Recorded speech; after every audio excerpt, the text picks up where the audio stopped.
Ford shares plunge 11%. Trump's new auto tariffs set off $29 billion market bloodbath. Reuters, March 27, 2025. Carney strikes back. Canada slaps retaliatory taxes as supply chains rupture overnight. The Washington Post, March 30th, 2025. It was meant to punish foreign imports. Instead, it punished everyone. Within hours of Trump's sweeping new auto tariffs, Wall Street lost billions, supply chains seized, and cross-border tensions exploded. In Detroit and Windsor, factories blinked dark. In Ottawa and Washington, accusations flew. Two nations, once bound by integrated manufacturing, were now trading threats. How did a policy meant to protect American industry end up setting North America's economic engine on fire? For decades, the US and Canada weren't just trade partners. They were co-engineers of one of the world's most integrated industrial ecosystems. Nowhere was this more evident than in the auto sector.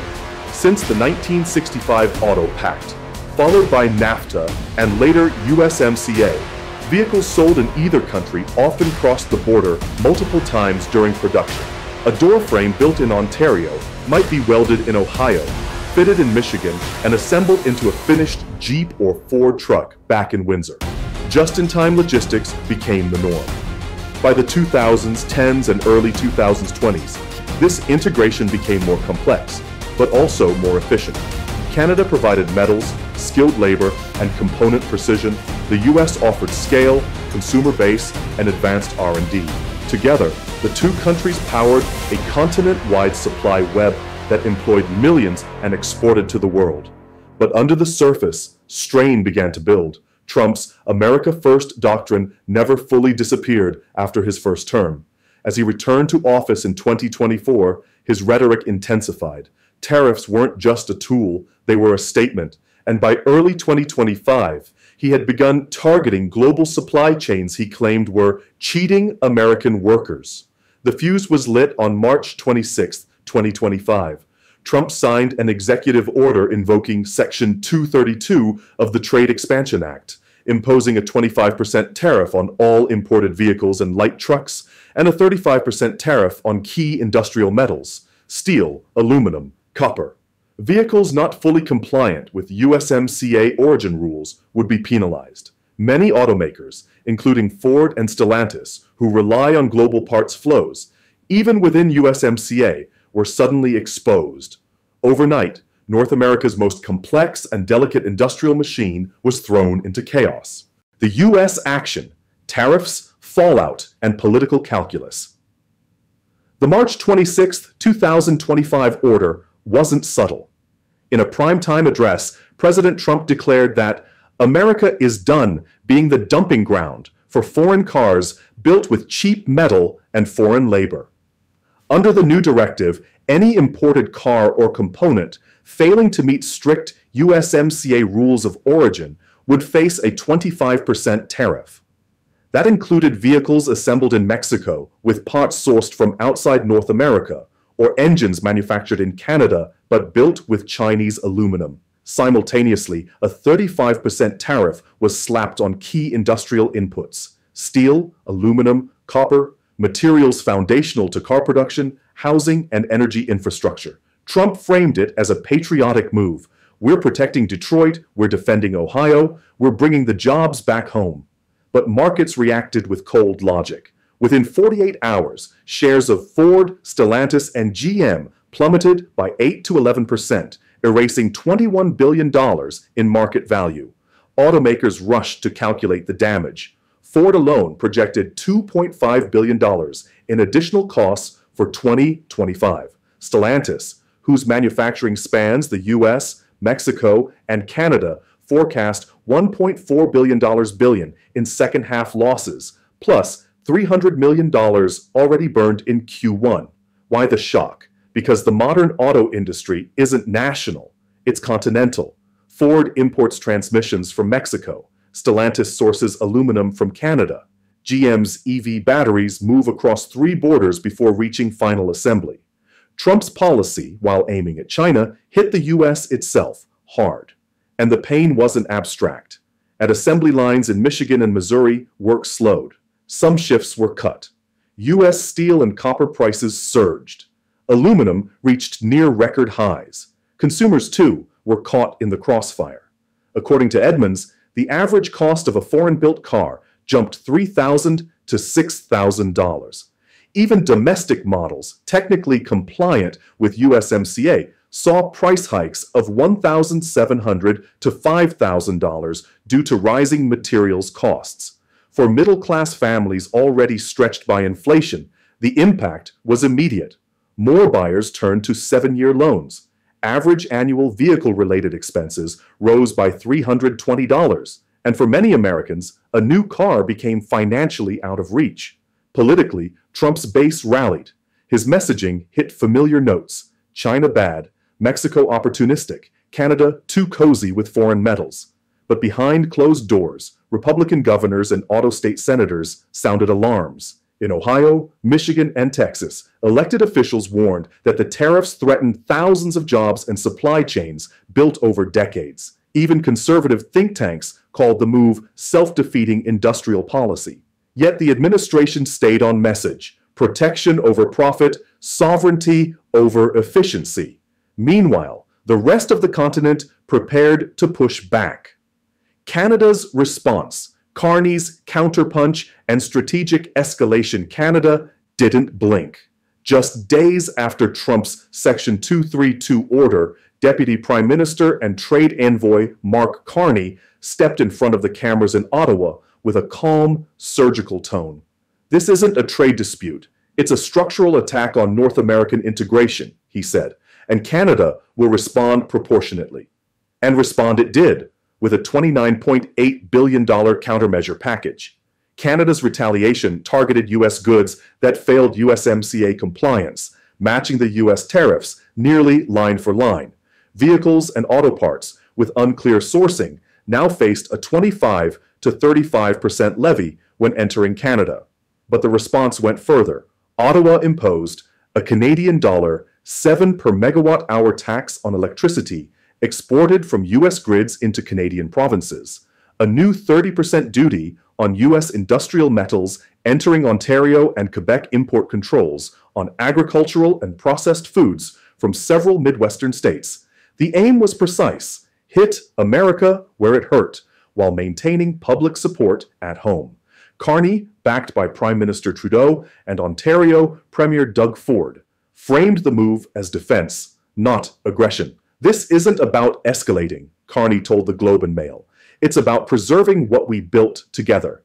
But if the U.S. won't honor that system, we'll build resiliency on our own terms." Canada's industry braced for turbulence. Automakers with plants in Ontario scrambled to prove compliance. Some, like Stellantis, temporarily shuttered battery operations in Windsor due to delays in U.S.-sourced aluminum held at customs. Truck shipments across the Ambassador Bridge slowed by over 30% as both sides ramped inspections. The just-in-time manufacturing model, once the pride of North American efficiency, was now cracking. Each border crossing added approximately 15% cost in delay and documentation, eroding margins and burning time. And Canadian consumers, like their U.S. counterparts, felt the sting. Vehicle prices rose $2,000 to $4,000 on average. Leasing costs increased. Delivery times doubled. But polls showed a surprising consensus. Nearly 70% of Canadians backed the government's response, even if it meant short-term pain. Because for many, this wasn't just about cars, it was about sovereignty. In the background, Ottawa accelerated talks with South Korea, Japan, and the EU for deeper auto and metals cooperation. Korea's deal with the U.S., which brought their auto tariffs down to 15% in exchange for $350 billion in U.S. investment, didn't go unnoticed. Canada wasn't seeking appeasement, it was seeking alternatives. Carney also signaled a long game: tax incentives for domestic battery production, expanded mining initiatives for critical minerals, and a new task force for autotech independence by 2030. In short, Canada wasn't just retaliating, it was reconfiguring. Deadlock, an industry held hostage by its own architecture. By mid-April 2025, the tariffs hadn't just disrupted trade, they had frozen it. Assembly lines across North America idled intermittently. Stellantis paused production of its crossover Cilio model in Mexico. General Motors struggled to secure battery components from Canadian suppliers caught in customs snarls. Aluminum for EV frames, stuck at the border for over a week, triggered temporary layoffs in Windsor. The USMCA framework, once celebrated as a modernized NAFTA, became a maze of exemptions, origin audits, and bureaucratic standoffs. Supply chains, designed for seamless coordination, now resembled fractured pipelines. And yet, no side backed down. Trump's administration remained combative. Canadian officials refused to de-escalate without full tariff repeal. Mexico, caught between two giants, offered mediation but imposed quiet restrictions of its own. The auto industry was stuck in a purgatory of policy. The North American car, once a symbol of continental unity, was now a logistical impossibility. A bumper molded in Mexico, a sensor built in Ontario, a chassis forged in Michigan. Each was a customs liability, a tariff risk, a political pawn. Consumers were left bewildered. Wait times stretched into months. Prices surged. Loan rates rose. And amid the gridlock, other players watched and moved. Korean and Japanese manufacturers, no longer favored under U.S. policy, redirected focus to Europe and Southeast Asia. German EV brands ramped marketing in Canada. Chinese automakers, though penalized in the U.S., began building quiet inroads through Latin America. North America's industrial engine hadn't shut off, but it was misfiring badly.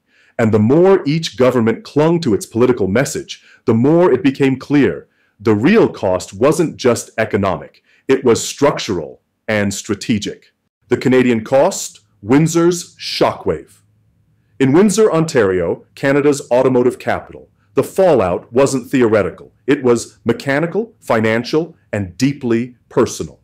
When Trump's tariff order came down in late March, the Stellantis battery plant in Windsor, a key supplier of EV modules across the border, was blindsided. Overnight, aluminum shipments from the U.S. were caught in customs limbo. Within days, production stalled. 1,000 workers were told to stay home until further notice. "We've built our entire economic base on cross-border integration," a local economic development officer told the Toronto Star. "And now it's like someone pulled the plug without warning." Up and down the Windsor-Detroit corridor, the situation echoed. Tool and die shops saw orders dry up. Auto parts warehouses watched inventory pile up. Shipping companies rerouted or shut down routes entirely. The city's small businesses, cafes, convenience stores, childcare centers, felt the ripple. Ford Canada wasn't spared either. Though some of its manufacturing was USMCA compliant, a significant number of components still passed through US or Mexican suppliers.